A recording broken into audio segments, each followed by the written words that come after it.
Desde as areias eternas do Egito até as selvas esquecidas da Amazônia, existe um padrão: marcas, símbolos, construções impossíveis. Povos separados por oceanos, séculos e continentes, que inexplicavelmente deixaram para trás os mesmos sinais. Mas, e se isso não for apenas coincidência? Por décadas, a história tradicional nos ensinou que as civilizações antigas se desenvolveram isoladamente. Mas cada novo achado arqueológico revela algo perturbador. Pistas que sugerem uma conexão global. Ou algo ainda mais inquietante, uma origem comum, vinda das estrelas.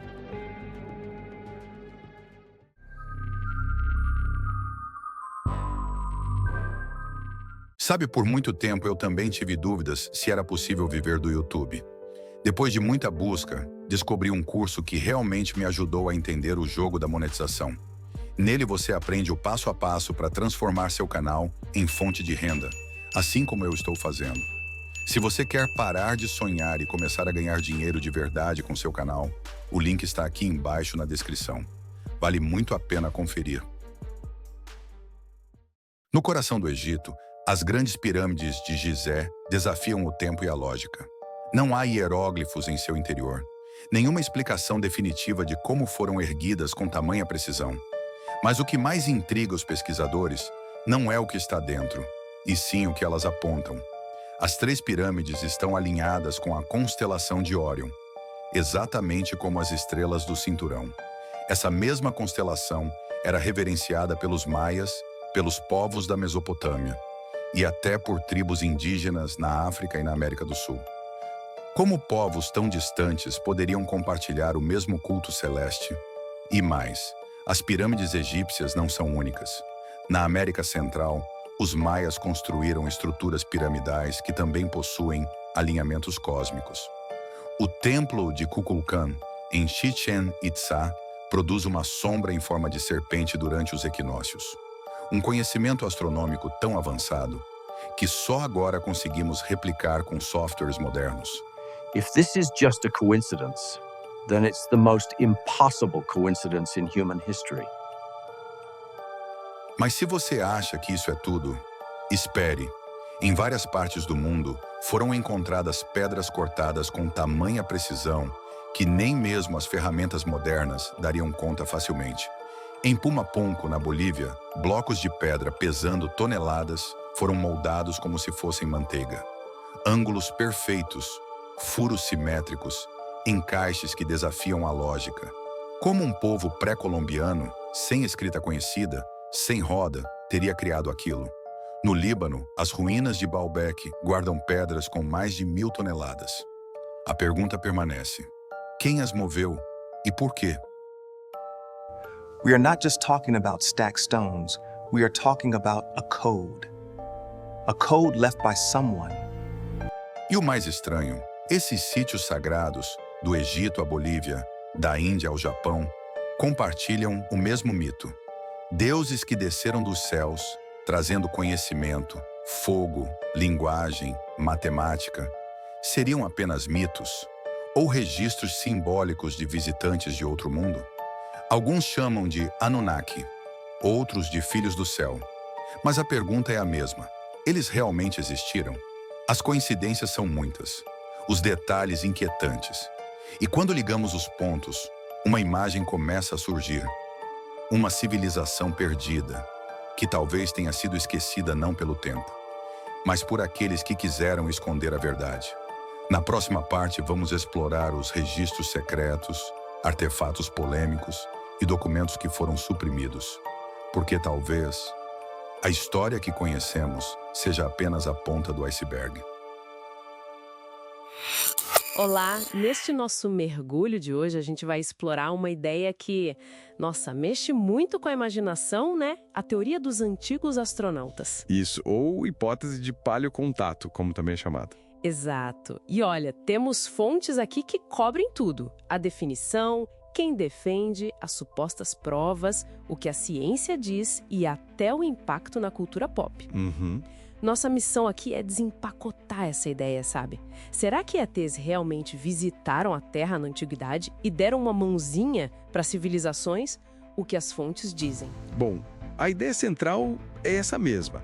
Seres extraterrestres inteligentes teriam vindo para cá na antiguidade, ou mesmo na pré-história. E teriam interagido com os humanos. Isso, interagido, influenciado culturas, tecnologia, até religiões. Tem uma variante bem comum que diz que os deuses antigos Ah, sim. eram, na verdade, ETs, com tecnologia super avançada que nossos ancestrais não entendiam, né? Precisamente. E aí entra aquele argumento forte. Feitos antigos, como as pirâmides, Stonehenge, seriam impossíveis sem a ajuda de fora. Esse argumento pega muita gente. Mas ok, vamos ver quem foram os principais nomes por trás disso. Quem começou essa história? Olha, o mais famoso, sem dúvida, é Erich von Däniken. O livro dele, Eram os Deuses Astronautas, de 68, foi um marco. Nossa, 1968, plena corrida espacial, né? Totalmente. O timing foi perfeito. Ele basicamente misturou arqueologia com ficção científica, criando essa narrativa alternativa sobre nossas origens que, bom, explodiu em popularidade. E ele dizia o que exatamente? Que ETs não só visitaram, mas, intervieram na nossa evolução, ajudando a criar o Homo sapiens. E ele via prova disso em todo lugar. Monumentos, artefatos, textos religiosos. Lembro vagamente desse nome. E tinha outro também, né? O Sitchin, que falava dos sumérios. Zacarias Sitchin, exato. O foco dele era mais nos textos sumérios, com o livro O 12º Planeta. E a teoria dele era? Ele interpretou esses textos dizendo que uma raça alienígena, os Anunnaki, de um planeta chamado Nibiru, veio para a Terra e modificou geneticamente os humanos primitivos para serem escravos, para minerar o ouro, se não me engano. Que história! E os argumentos deles geralmente se baseiam em quê? Lacunas na história. Sim, lacunas históricas, aqueles artefatos fora do lugar, os OOPARTs que você mencionou. OOPARTs. Out of Place Artifacts, né? Tipo o quê? Isso. Um exemplo clássico é o tal pássaro de Saqqara, do Egito Antigo. Os defensores da teoria dizem que é um modelo de avião. Um avião? No Egito Antigo? E a ciência conseguiu testar isso? Conseguiu. Análises recentes de 2023, usando dinâmica de fluidos computacional, mostraram que ele é, na verdade, pesado demais e instável demais para voar. Ah! A conclusão mais aceita é que era um objeto cerimonial, talvez um brinquedo, mas estilizado, não um projeto de aeronave. Entendi. E aqueles da Colômbia, os Quimbaya, parecem uns jatinhos dourados. Esses também. A arqueologia os vê como representações bem estilizadas de pássaros ou insetos da região. E, detalhe importante, algumas dessas peças mais famosas se revelaram falsificações modernas. Nossa, falsificações? Que coisa. Bom, e as construções gigantes? Linhas de Nazca, por exemplo. Já ouvi dizer que eram pistas de pouso para OVNIs. É uma das interpretações populares. Mas a ciência hoje entende que elas tinham propósitos religiosos, talvez astronômicos, ligados ao culto da água, quem sabe um calendário gigante. E como foram feitas? Com trabalho humano mesmo, ferramentas simples. Basicamente, removeram as pedras escuras da superfície para expor o solo mais claro por baixo. Até o von Däniken, olha só, admitiu depois que não eram pistas de pouso. Sério? Até ele? Interessante. E as pirâmides, Stonehenge, os moais lá na Ilha de Páscoa? A escala é tão... É monumental, impressiona mesmo. Dá para entender o fascínio e a pergunta, como fizeram isso? Mas a arqueologia encontrou muitas evidências de engenharia sofisticada para a época. Tipo... Rampas enormes, alavancas, trenós para arrastar pedras gigantescas e principalmente uma organização social muito complexa, capaz de coordenar milhares de trabalhadores. Então a resposta estaria na própria capacidade humana. Exatamente. A evidência aponta para a engenhosidade humana, organização, conhecimento técnico, não para ajuda externa. O mesmo vale para Stonehenge e para os moais. Faz sentido. E quando eles pegam textos antigos, tipo os Vimanas indianos, a visão de Ezequiel na Bíblia, e dizem que são descrições de naves espaciais. Aí entra a questão da interpretação fora de contexto, né? A análise acadêmica séria olha para esses textos dentro da cultura e da época. E o que ela vê? Alegorias, metáforas, linguagem simbólica religiosa, não manuais de engenharia ou relatos literais de tecnologia alienígena. O mesmo vale para pinturas rupestres que lembram astronautas. São vistas como arte simbólica, não retratos. Entendi. Então, com tudo isso na mesa, como a ciência classifica oficialmente essa teoria toda? Olha, o consenso acadêmico é bem claro. É pseudociência. Pseudociência. Por quê? Porque falta o básico do método científico. Evidência que possa ser verificada, testada e potencialmente refutada. A metodologia dos proponentes geralmente cai no viés de confirmação. Que é pegar só o que confirma a ideia, né? Isso. Ignoram dados contrários. E usam muito o argumento da ignorância. Ah, se a gente não sabe explicar exatamente como foi feito, então foram ETs? Entendi. E tem uma crítica ética também, não tem? Sobre diminuir as conquistas dos povos antigos. Tem, sim. É uma crítica importante. Acaba desvalorizando a inteligência, a capacidade e a cultura de civilizações antigas, especialmente indígenas, ao atribuir seus maiores feitos a uma ajuda externa. Complicado. Mas mesmo com todas essas refutações, a ideia continua super popular, né? A série Alienígenas do Passado é um exemplo disso. Um exemplo enorme. Essa série, muito inspirada no Von Däniken, tem um alcance gigantesco. É muito criticada nos meios acadêmicos por promover pseudociência, mas é inegável o poder que ela tem de criar narrativas envolventes. Ela mantém a chama acesa, digamos assim. Exato. Mostra como a teoria é culturalmente resiliente, se adapta, persiste. E é importante, né, separar essa hipótese dos antigos astronautas das discussões atuais sobre UAPs, os fenômenos anômalos não identificados. São coisas diferentes. Certo, bem lembrado. Bom, resumindo então, a teoria dos antigos astronautas pega pesado na imaginação, reinterpreta achados arqueológicos e textos como prova de contato ET lá atrás. Perfeito. Só que a análise científica, arqueológica, baseada em evidências, classifica como pseudociência. E, na verdade, as explicações científicas acabam destacando algo talvez até mais incrível: a própria capacidade e complexidade das civilizações humanas do passado. Uhum. E pra gente fechar, fica uma provocação, né? Mesmo sem prova científica forte, mesmo com explicações racionais para esses mistérios, por que será que essa ideia de antigos astronautas continua fascinando tanta gente? É uma ótima pergunta para finalizar. O que essa persistência diz sobre nós? Sobre a nossa busca, talvez, por um significado maior? Uma conexão com o cosmos? Ou, quem sabe, uma desconfiança das histórias que contamos sobre nós mesmos? Fica aí para pensar.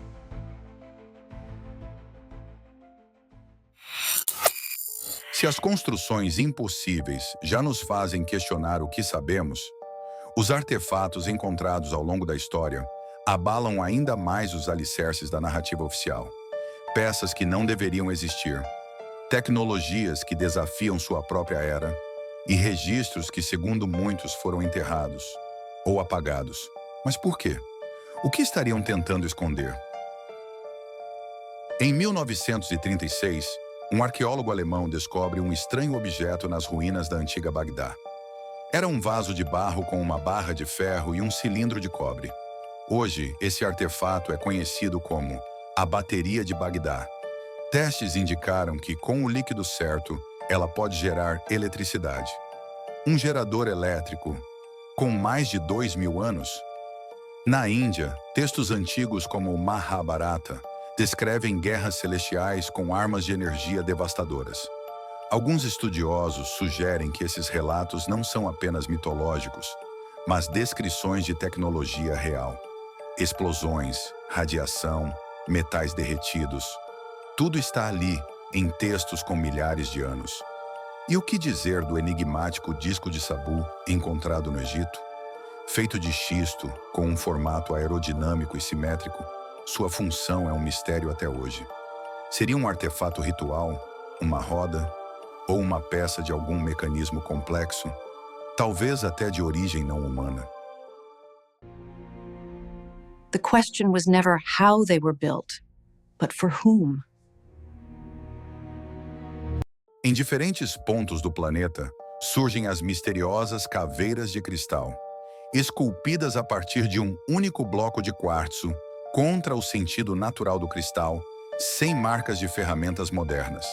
Mesmo com a tecnologia atual, seria extremamente difícil replicar essas esculturas com tamanha perfeição.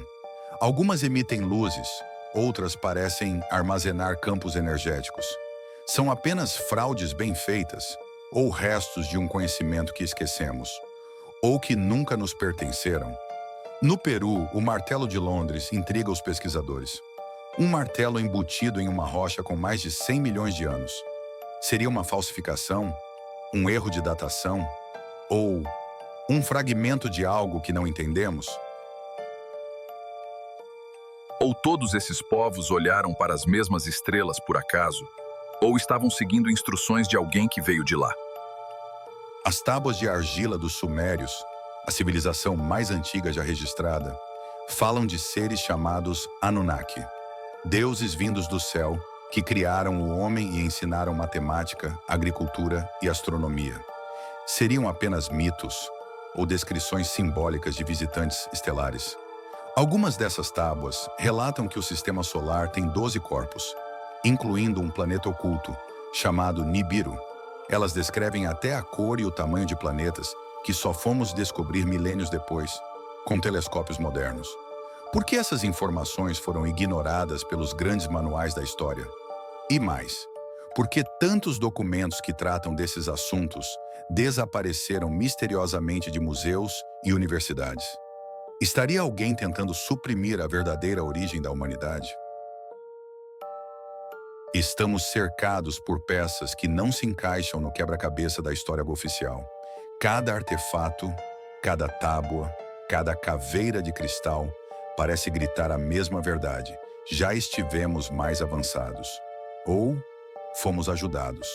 Na próxima parte, investigaremos os contatos diretos, pinturas rupestres, relatos de abduções ancestrais e os códigos secretos que algumas culturas deixaram para alertar sobre um retorno, porque talvez eles prometessem voltar. E se eu te disser que textos assim com milhares de anos descrevem tecnologias que parecem ter saído direto da ficção científica de hoje? É uma ideia intrigante, né? Pois é, hoje a gente mergulha fundo nas epopeias indianas, o Mahabharata e o Ramayana. 2 textos fundamentais e riquíssimos. Exato. E a nossa missão aqui é explorar umas descrições bem surpreendentes, sabe? Armas devastadoras, máquinas voadoras, até umas ideias de biologia avançada que aparecem nessas narrativas antigas. Sim, entender o que são, como são descritas. E o que elas podem de fato significar, né? Ok, então vamos lá. O foco principal parece ser o que chamam de astras, certo? Isso, as astras.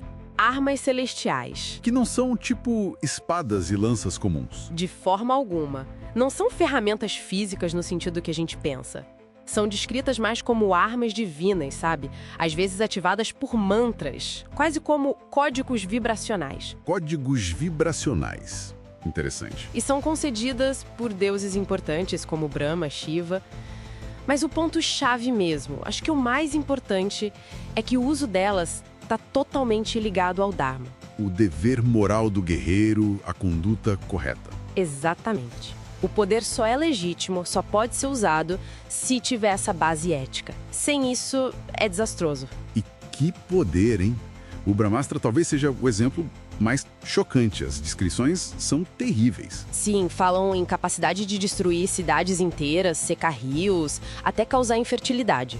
Efeitos que hoje, claro, muita gente compara com precipitação radioativa. Essa comparação com efeitos nucleares, isso vem dos textos ou é uma leitura mais moderna? É uma interpretação moderna, sem dúvida, mas baseada nessas descrições muito vívidas de devastação que estão lá nos textos. Entendi. Tem uma passagem bem forte no Mahabharata.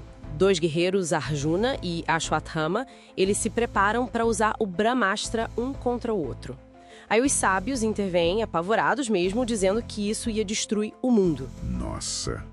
Isso mostra que eles tinham uma noção do potencial apocalíptico daquilo. Com certeza, uma consciência das consequências. E além do Brahmastra tem o Pashupatastra, né? A arma de Shiva. E isso dada a Arjuna, descrita como capaz de aniquilar assim, todos os seres vivos, um poder absoluto. Mas o mais curioso, voltando à questão do Dharma, é que Arjuna, mesmo tendo essa arma, ele escolhe não usar na batalha final. Exato. E isso é fundamental. Ter o poder máximo não significa que você deve usá-lo. A verdadeira força talvez esteja na contenção, na sabedoria de não agir. Faz todo sentido. O uso errado levaria à própria destruição. Segundo as narrativas, sim, a ruína de todos, inclusive de quem usou. A ética como controle definitivo, né? Fascinante essa amarração de poder e moralidade. Mas não é só de arma que falam, né? Tem as máquinas voadoras, os Vimanas. Ah, sim, os Vimanas. Outro elemento que chama muita atenção. O que a gente sabe sobre eles? Bom, o mais famoso é o Pushpaka Vimana. Ele aparece associado ao Ravana, no Ramayana, e depois ao Rama. E como ele é descrito? Como um carro aéreo excelente que vai a qualquer lugar à vontade. Descrições sugerem velocidades altíssimas, talvez viagens pelo espaço ou até debaixo d'água. Espaço é debaixo d'água? Uau! É o que algumas interpretações sugerem. E tem detalhes curiosos sobre propulsão. Mencionam mercúrio, vento propulsor.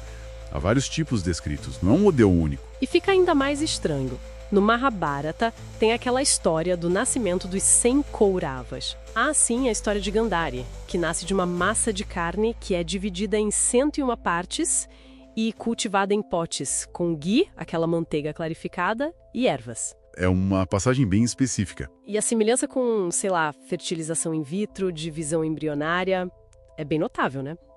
E ainda falam de assistentes mecânicos, seres automatizados. Sim, esses relatos são muito intrigantes também. E aí, claro, vem a grande questão. Como é que a gente interpreta tudo isso? Exato. Armas divinas, naves, biotecnologia. Olha, a visão acadêmica predominante hoje entende essas descrições como mitológicas, como alegorias. São formas de explorar temas profundos, o Dharma, as consequências do poder, a relação com o divino, a tecnologia que seria espiritual, um dom dos deuses e não fruto da engenharia humana como a nossa. E aquelas teorias de astronautas antigos, que veem isso como prova de ETs. Essas teorias existem, circulam bastante, mas, assim, pela comunidade acadêmica, são amplamente vistas como pseudociência. Falta evidência e geralmente ignoram o contexto cultural, religioso dos textos. Entendi. É importante separar, né? É crucial. E vale notar também que há diferenças entre as epopeias. O Ramayana, por exemplo, foca mais em armas, digamos, convencionais, apesar do Pushpaka Vimana. Já o Mahabharata tem muito mais detalhes sobre essas astras complexas. Interessante essa diferença. Pode ser evolução da própria narrativa, ou talvez reflita a ideia hindu de que o conhecimento espiritual vai se perdendo ao longo das eras, as yugas, o conhecimento divino fica mais raro. Então, no fim das contas, o que a gente tira disso tudo? Parece que essas epopeias mostram um universo com poderes incríveis que até lembram nossa tecnologia, mas são diferentes na essência. Dharma. Não dá para separar. E a relevância disso hoje? Ah, é total, né? Milhares de anos atrás, essas histórias já estavam debatendo a ética do poder destrutivo, a responsabilidade que vem com ele. São questões que ecoam muito forte hoje, na nossa era de armas de destruição em massa e dilemas sobre controle tecnológico. É verdade. E fica aquela pulga atrás da orelha, né? Mesmo sendo mitologia, será que essas descrições tão detalhadas, de conceitos tão avançados para a época, são só imaginação? É a grande pergunta. Ou será que poderiam indicar uma outra forma de entender a realidade, o poder? Uma forma que se perdeu ou que foi codificada nesses mitos esperando a gente decifrar de um jeito novo? Bom, algo para a gente continuar pensando. Se as pedras contam histórias e os artefatos desafiam o tempo, as imagens deixadas nas cavernas, nos templos e nos céus falam por si. São figuras estranhas, símbolos cósmicos, seres com elmos e olhos grandes. Seriam representações de deuses? Ou testemunhos visuais de algo que veio do céu e que pode estar prestes a retornar? Eles acham que construímos para os deuses, mas foi para que um dia eles encontrassem o caminho de volta. No deserto do Saara, pinturas rupestres com mais de 7.000 anos mostram figuras humanoides com capacetes e trajes semelhantes a astronautas. Na caverna de Tassili Nager, uma figura em especial, conhecida como o Deus Marciano, levanta suspeitas até hoje. Na Austrália, os aborígenes falam dos Wandinas, seres celestes com grandes olhos negros, sem boca, que ensinaram leis sagradas. Eles não são considerados deuses, mas seres vindos do céu em tempos imemoriais. Na América do Sul, os povos pré-colombianos esculpiram aviões em miniatura, com aerodinâmica idêntica a jatos modernos. E em Nazca, linhas gigantescas traçam animais, espirais e pistas? Seriam marcas para serem vistas do alto, por olhos que vinham do céu? Por toda a história, há registros de bolas de fogo, nuvens luminosas e seres brilhantes que interagiam com humanos. Na Bíblia, o profeta Ezequiel descreve um veículo voador, com rodas dentro de rodas e luzes intensas. Ele chama aquilo de glória do Senhor. Mas muitos estudiosos modernos enxergam ali um relato técnico, e não místico, de um encontro com tecnologia avançada. Nas tradições Hopi dos nativos norte-americanos, há lendas sobre o povo das estrelas, que desceu à terra e avisou: quando os sinais voltarem aos céus, o tempo da mudança começará. Na Índia, os Vimanas, veículos voadores descritos nos Vedas, cruzavam os céus com armas de raios, propulsão e até capacidade de invisibilidade. Se fossem apenas mitos, por que tantos detalhes técnicos?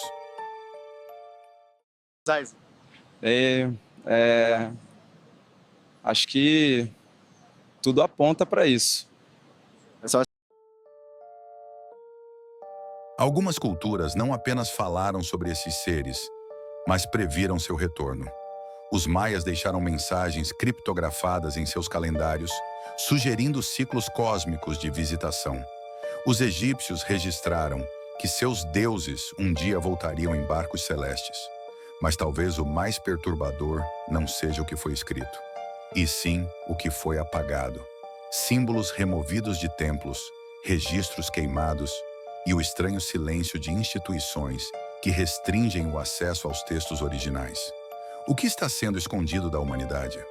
Por que tantos relatos apontam para um mesmo tipo de ser e para uma mesma promessa? Nós voltaremos.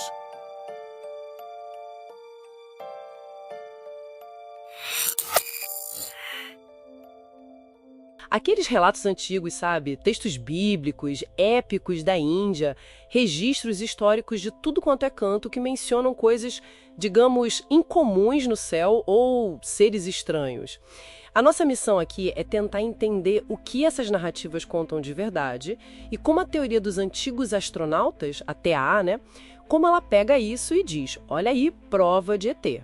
E claro, ver o que a análise acadêmica mais crítica diz sobre tudo isso. Bom, vamos começar a desenrolar esse novelo. Para começar, tem umas imagens bem fortes nesses textos, né? Pega o livro de Ezequiel, por exemplo. Aquela visão da carruagem divina. É complexa, com rodas dentro de rodas, seres brilhantes. É uma descrição muito rica, realmente. E nos épicos indianos, o Ramayana ou Mahabharata, falam dos Vimanas. Ah, sim, os Vimanas. Que são descritos quase como, sei lá, carros aéreos autopropulsados. Coisa de ficção científica, né? E as Astras, armas celestiais com um poder, nossa, como a Brahmastra, que podia destruir cidades. E não para por aí, tem os relatos romanos também mencionando escudos retondos, brilhantes cruzando o céu, ou até navios voadores. E é justamente aí, né, que a coisa pega fogo na interpretação. Exato. A teoria dos antigos astronautas que ficou super popular com autores como o Erich von Däniken. Eles olham para isso tudo, a carruagem do Ezequiel, os Vimanas, os escudos lá de Roma, e falam: tecnologia. Tecnologia literal, você disse, tipo uma nave mesmo. Exatamente. Naves espaciais, talvez aeronaves super avançadas, quem sabe até armas de destruição em massa, mas de origem alienígena. O argumento deles é meio direto. Se o pessoal daquela época não tinha como construir aquilo, Então tem que ter vindo de fora, entende? Aham. Alguém trouxe. Mas essa leitura, assim, tão literal, ela não ignora um bocado o contexto da época? A cultura, a religião? Pois é, aí que entra a análise acadêmica mais tradicional. Ela bate muito nessa tecla. Contexto é fundamental. A visão de Ezequiel, por exemplo. A maioria dos estudiosos entende como um simbolismo poderoso da glória de Deus, da onipresença divina, usando imagens que eram comuns ali na Mesopotâmia antiga, não um manual de engenharia. Certo, faz sentido. E os Vimanas e Astras? Dentro dos épicos indianos, eles funcionam mais como elementos da mitologia, sabe? Ou alegorias. Representam um poder divino, exploram questões morais, não são projetos técnicos de uma aeronave. Entendi. E os tais escudos voadores dos romanos? Provavelmente eram interpretados na época como presságios divinos ou talvez fenômenos atmosféricos que eles não entendiam bem dentro da visão de mundo deles. E essa coisa da TA de reinterpretar não para só nos objetos voadores, né? Pelo que eu li, eles pegam até figuras, séries mencionados nesses textos. Sim, sim. Isso é um ponto bem polêmico. A TAA frequentemente sugere que figuras como os filhos de Deus e os Nefilins, aqueles gigantes lá de Gênesis 6, ou então os vigilantes do livro de Enoque, que é apócrifo, Sim. que eles seriam, na verdade, alienígenas, interagindo com os primeiros humanos, talvez até fazendo manipulação genética. Nossa. E como a academia, os historiadores, os estudiosos da Bíblia reagem a essa ideia de ETs no Gênesis? Olha, a reação é de rejeição quase unânime. Ah, é? É. Apontam várias coisas. Primeiro, a falta total de evidência concreta, né? Material. E depois, a própria metodologia da TAA. Eles tendem a fazer o que se chama de exegese. Exegese, o que é isso? É tipo, ler no texto um significado que você já quer encontrar, em vez de tentar entender o que o autor original queria dizer. Forçam a barra para encaixar na teoria pré-concebida, entende? Entendi. Tirar do contexto. Exato. E tem também o problema do anacronismo tecnológico. É aplicar conceitos de hoje, tipo naves espaciais, a um passado onde isso não fazia o menor sentido. Muitos relatos antigos que parecem OVNIs hoje podem ser explicados de formas mais simples. Como que, por exemplo? Fenômenos naturais que eles não entendiam direito na época. Meteoros, nuvens com formatos estranhos, Vênus brilhando forte, talvez até ilusões de ótica. E tem casos de textos mal traduzidos ou até fraudes. Fraudes. Sim, o famoso papiro Tule, por exemplo. A TA adora citar ele como um registro egípcio de OVNIs. Mas a maioria dos egiptólogos sérios considera que é ou uma farsa moderna ou uma tradução muito ruim de um texto todo fragmentado. E tem outra crítica que eu acho bem importante. Muitas vezes, essa ideia da TA, de que precisou de ET para construir pirâmide ou ter ideias complexas, Sim. ela acaba, meio sem querer talvez, diminuindo a capacidade, a inteligência das próprias civilizações antigas, especialmente as não europeias, né? Fica parecendo que eles não conseguiriam sozinhos. É um ponto delicado esse. E aí entra a navalha de Ockham, aquele princípio filosófico, né? Se você tem duas explicações para a mesma coisa, a mais simples, com menos suposições mirabolantes, geralmente é melhor.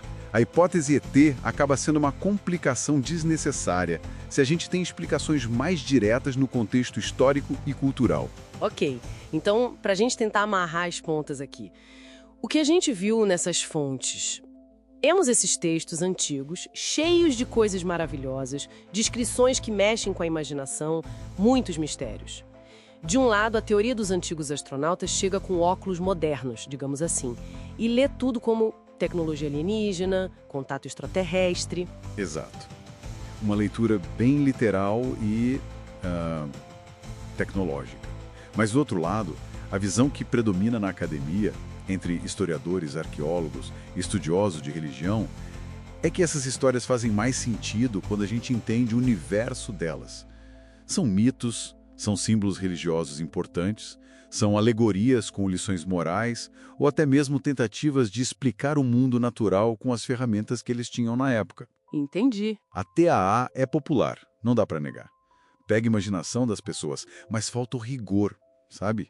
As evidências sólidas que a pesquisa histórica e científica exige para levar a sério. Certo. Isso tudo levanta uma questão final para a gente pensar, né? Será que, quando a gente olha para esse passado tão distante, com todo o nosso conhecimento de hoje sobre o universo, sobre tecnologia, será que a gente não corre o risco de projetar demais as nossas ideias, os nossos fascínios atuais? E talvez com isso a gente perca de vista o significado real, a riqueza cultural que essas histórias tinham para as pessoas que as criaram e ouviram lá atrás. Fica aí a reflexão. Você acredita que alienígenas nos visitaram no passado? Não conheço outra explicação. Seriam apenas coincidências? Meras metáforas de uma humanidade sonhadora? Ou estamos diante de uma verdade que atravessa o tempo? Uma visita que moldou a história e que pode estar prestes a acontecer novamente? Talvez os deuses antigos nunca tenham sido deuses e talvez eles estejam mais perto do que imaginamos.